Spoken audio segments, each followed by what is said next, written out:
Ole tunrum chu Move Mountain Ministry application. Download dan te install dan. Le aman dan kan zero anga. Mi wong chunga hianin la Christian habua omlem lo ang chi. Hanson boy vak ngai ang chi te. Kating chi ka zon boy ngai lova han man mei thei tur ang chi te le. Pathian thu kan du ang chi article a chiang te kating chi kan share du ang chi te da khom tur khania hi tin chat application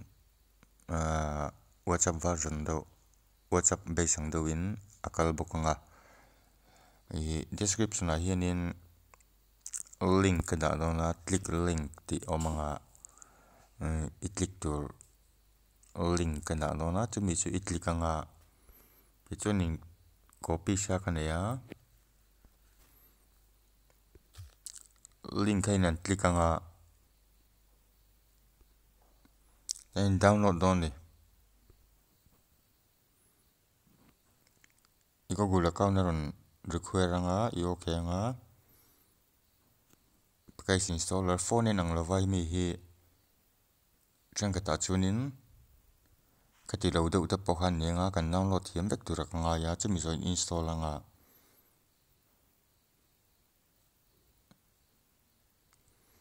ta hianin la kan la da man lowa update zel tur ania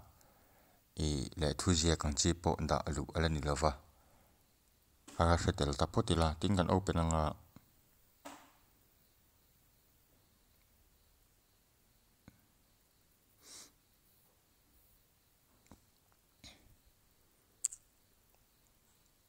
welcome note oma kan okay anga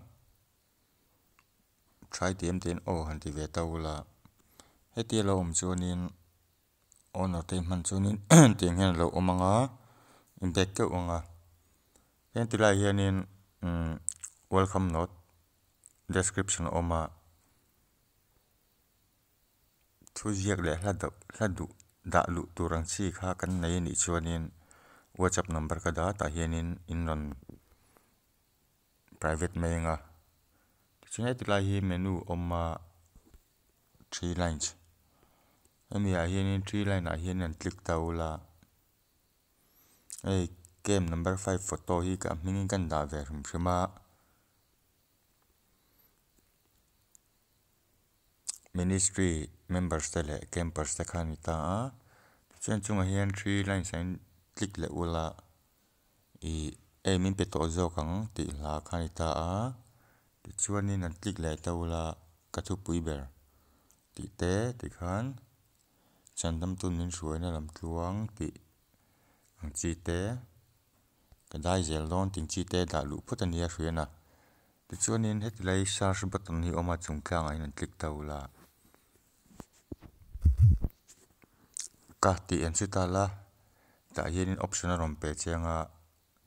ka thu pui ber ti te ti khanin I search mungal zung zung taw menga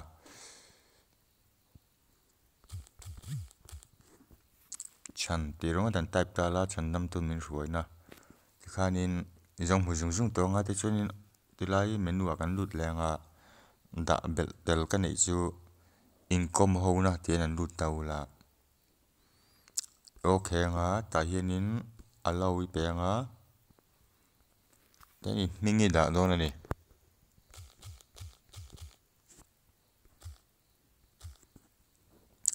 description ai ni du le pun han da ta la ikum zat pui du chani da thea select a hianin ta hianin gender ai hian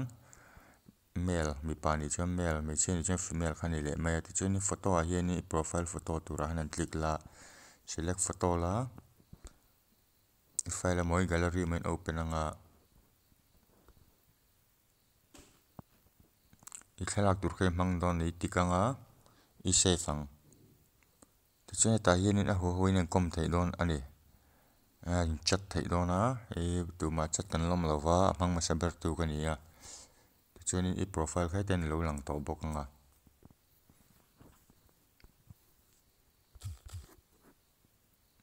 thlalak te video te emoji yang chi te pawh man vek theia private pawh theia PV vek theia private in message theia in chat theia mar chu kha tul bel lem lawanga ka da tel lo menga ti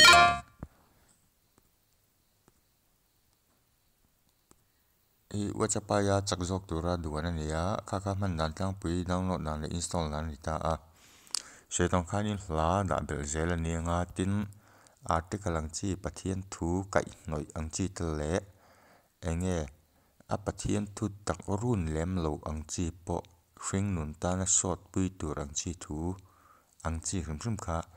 da lu thei nia setong khanin a da lu du tan chuanin na china ka sei to WhatsApp number ka tar la na khanin private in non thon mai don dia o kha man dan tlang pui chuan ni MB hi 9.7 MB chau ria len jong he property si ka tilian lova te thei turang ber a phone ti nok tirit lo turang ber tura siam ani le ka lo me